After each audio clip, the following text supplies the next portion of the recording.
एक पिता के दो बेटे थे, एक छोटा था एक बड़ा था, चंगी लाल मंगी लाल और पिता मांगे राम। पिता मांगे राम के पास दौलत के रूप में क्या था? एक कंबल और एक भैंस। एक समय आया पिता मांगे राम स्वर्ग को सिधार गए। चंगी मंगी लाल का समय रहते मांगे राम ने बंटवारा नहीं किया। अब सुनिए, जो पिता समय रहते अपने बच्चों का सही बंटवारा नहीं करता, वहां पर बाद में बच्चे आपस में लड़ते हैं। तो एक अच्छे पिता को समय रहते अपने बच्चों का बंटवारा कर देना चाहिए, क्योंकि वो बंटवारा नहीं करेगा तो बाद में बच्चे दुखी होते हैं। तो मांगे राम का स्वर्गवास हो गया और उससे समय रहते बंटवारा नहीं किया। बंटवारे में उसके पास क्या था? एक कंबल और एक भैंस। अब जब मांगे राम जी स्वर्ग सिधार गए तो दोनों भाई बैठे और बात करी। अब चंगी लाल है बड़े वाला, मंगी लाल है छोटे वाला। ये छोटा भाई है मंगी लाल, ये बड़ा सीधा है और चंगी लाल बड़ा तेज है।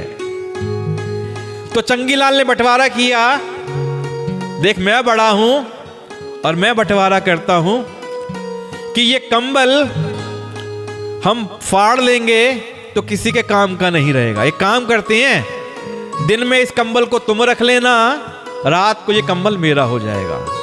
देखिए इस चालाकी चंगी लाल की। उसने क्या कहा कि दिन में कंबल तुम रख लेना और रात को कंबल मेरा। और भैंस को तो हम काट नहीं सकते, एक काम करते हैं, भैंस का आगे वाला हिस्सा तेरा और पीछे वाला हिस्सा मेरा। कितना चालाक है हमारा चंगी लाल कि भैंस का आगे वाला हिस्सा, यहां से भैंस खाना खाती है, वो हिस्सा दे दिया मंगी लाल को। और जहां से भैंस दूध देती है, गोबर करती है, क्योंकि गोबर भी काम में आ जाता है, वो हिस्सा रख लिया अपने पास। अब दिन बीत गए।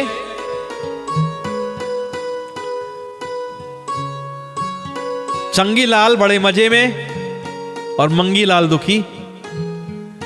रात को सोए तो उसके पास कंबल नहीं सोने के लिए, और दिन में पीने के लिए दूध नहीं, खिलाने के लिए उसको चारा चाहिए।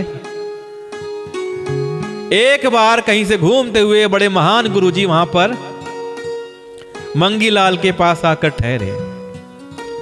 देखिए जब गुरु का ज्ञान मिलता है तो किस प्रकार बात बदलती है। मंगी लाल ने कहा, गुरुजी इस प्रकार समस्या है, इस प्रकार बंटवारा हुआ था, अब ये समस्या मेरे साथ में है। गुरुजी ने मंगी लाल के कान में मंत्र बता दिया कि इस मंत्र को अपनाना, इस उपाय को करना, तुम्हारी समस्या दूर हो जाएगी। जो आज्ञा गुरुदेव। मंगी लाल ने गुरुदेव की बात मान ली। अब मंगी लाल ने दिन में कंबल को क्या उपयोग करता, दिन में तो कोई सोता नहीं है। मंगी लाल ने गुरुजी के कहे अनुसार कंबल को शाम होने से पहले भिगो कर रख दिया, कंबल गीला पड़ा है। चंगी लाल कहता है कि अरे भाई मंगी तूने क्या कर दिया, तेरा दिमाग खराब है, तूने कंबल क्यों भिगो दिया? तो मंगी लाल कहता है, देख भाई दिन में कंबल मेरा है, अब मैं जो मर्जी करूं, रात को तुम्हारा है, तुम रखो, अब जो तुम्हारी इच्छा तुम करो।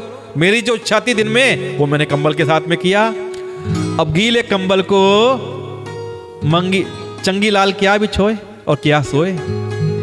जिस कंबल को चंगी लाल बड़ी तान के ओढ़ के सोया करता था, वो कंबल अब गीला पड़ा है।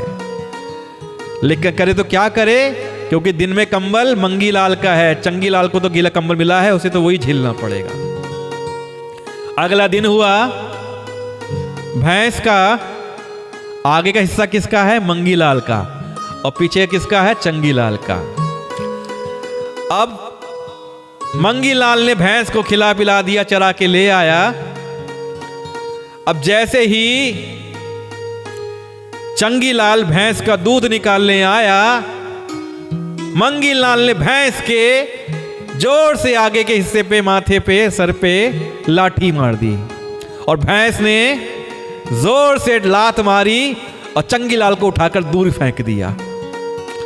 अब चंगीलाल को बात समझ में आ गई कि हाँ, मैं जो कर रहा हूं गलत है। हालांकि पहले चंगीलाल ने कहा कि मंगी, ये बात गलत है, जब मैं दूध लेने आया हूं अपने हिस्से में तो तूने क्यों डंडा मारा भैंस को? तो मंगीलाल कहता है, भैया मैंने अपने हिस्से में डंडा मारा, मैं हिस्से में जो मर्जी करूं, तुम अपने हिस्से में काम करो। तो अब चंगीलाल की अकल ठिकाने आ गई। तो चंगीलाल ने कहा, मंगी भाई एक काम करेंगे, ये कंबल कोना दोनों भाई दिन रात अपने पास रखेंगे, दोनों भाई इकट्ठे इसमें सो जाया करेंगे। और भैंस की रही बात, तो दोनों भाई मिलके इसको चराया करेंगे, एक दिन तुम चराने ले जाना, एक दिन मैं चराने ले जाऊंगा। और जो दूध निकलेगा दोनों मिल बांट के खा लेंगे, और जो गोबर से कंडे बनेंगे दोनों मिल बांट के बेच के मार्केट में आएंगे, और जो मुनाफा होगा दोनों आपस में रख लेंगे। इसके बाद गुरु की वाणी से चंगीलाल मंगीलाल का जीवन सुखी हो गया और अच्छे से रहने लगे। तो यह होता है गुरु की वाणी का प्रभाव। कभी भी किसी का हिस्सा नहीं मारना चाहिए। और अगर आप बड़े भाई हैं तो आपकी जिम्मेदारी ज्यादा है कि छोटे का हित ध्यान में रखूं। और अगर आपका भाई सीधा है, छोटा है या बड़ा है, उसका हित ध्यान में रखना आपकी जिम्मेदारी है। कि भगवान ने आपको बुद्धि दी है तो बुद्धि का सही प्रयोग करिए, दूसरों के हित के लिए प्रयोग करिए, ना कि दूसरे का शोषण करने के लिए प्रयोग करिए। बोलिए सियापति रामचंद्र की जय हो।